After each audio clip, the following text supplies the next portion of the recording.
खबरों में आगे बढ़ेंगे। खबर रामनगर से है, जहां पर जिला विकास प्राधिकरण ने गैर कानूनी निर्माण और अवैध रूप से खरीदे गए छोटे भूखंडों पर सख्ती बढ़ा दी है।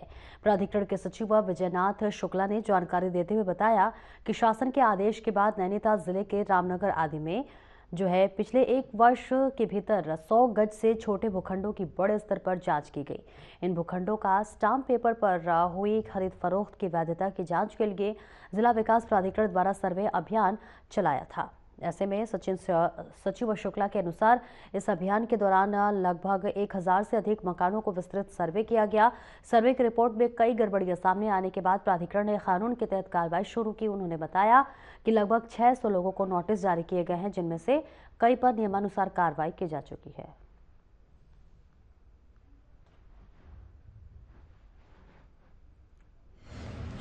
मेरे को ना एक वो करना है। देखिए, पिछले मार्च से आज तक प्राधिकरण द्वारा जैसा कि आदेश मिला था कि 100 गज से छोटे भूखंड जो स्टाम्प पे खरीद फरोख्त की गई है, इसमें लगभग 1000 मकानों का सर्वे किया गया था और लगभग 600 नोटिस जारी किए गए हैं, जिन पे की कार्रवाई की गई। ये पूरे नैनीताल जिले का है, जिसमें नैनीताल के भी क्षेत्र हैं, भीमताल के हैं, भवाली के हैं, रामनगर के हैं, हल्द्वानी के हैं, मतलब पूरा नैनीताल जिला शामिल है।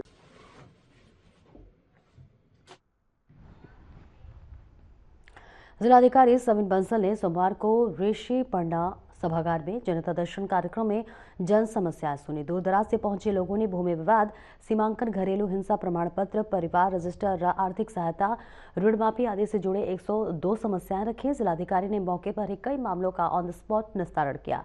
साथ ही कुछ प्रकरणों को इससे जुड़े विभागों को सारित करते हुए विधि सम्मत त्वरित कार्रवाई करने के निर्देश दिए। जिलाधिकारी ने विभागीय अधिकारियों को निर्देशित किया कि जन समस्याओं को गंभीरता से लेते हुए उच्च प्राथमिकता पर उनका समाधान करना सुनिश्चित करें।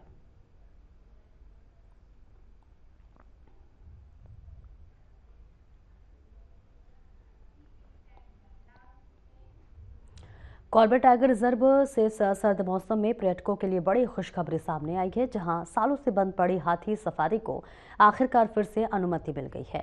आपको बता दें कि chief wild life warden Dehradun की ओर से आदेश जारी होने के साथ ही हाथी सफारी का लंबे समय से इंतजार कर रहे देश विदेश के पर्यटकों की खुशी का अब ठिकाना नहीं है। कॉर्बेट टाइगर रिजर्व दुनिया भर में अपनी जैव विविधता, रॉयल बंगाल टाइगर और रोमांचक जंगल सफारी के लिए प्रसिद्ध है।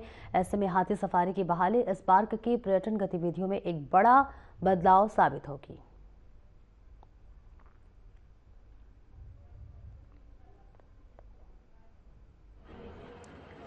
जो आने वाले पर्यटक हैं उनके लिए बहुत ही इंटरेस्टिंग एक वो रहता है हाथी सफारी करना, जंगल में हाथी के द्वारा जाना और अगर कहीं पे बाघ अगर दिखता है तो उसको हाथी से देखना। ये जो हाथी सफारी है, ये विगत कुछ वर्षों से हमारे यहाँ बंद कर दी गई थी, परंतु फिर से उसको शुरुआत करने का प्रयास पिछले सालों से चल रहा था और अभी हमारे जो चीफ वाइल्ड वार्डन सर हैं उनके द्वारा इसकी परमिशन दोनों जगह राजा जी और कॉर्बेट उसमें दी गई है। हम इसकी तैयारी अब शुरू कर रहे हैं और जल्द ही हमें पूरी उम्मीद है कि कॉर्बेट टाइगर रिजर्व में जो आने वाले पर्यटक हैं उनको हाथी सफारी का भी आनंद। निश्चित रूप से सभी पर्यटकों के लिए, स्थानीय कारोबारियों के लिए ये जो है खुशी का मौका है और लंबे समय से जो है बंद पड़ी थी हाथी सफारी और विधिवत उसकी अनुमति अब पुनः प्रारंभ होगी। तो जो नववर्ष की जब भीड़ भाड़ होती है यहाँ पर, तो कॉर्बेट में जो लोग आएंगे वो वन्य जीवों को नजदीक से दीदार कर सकेंगे और एक अलग रोमांच और अनुभव उनको प्राप्त होगा।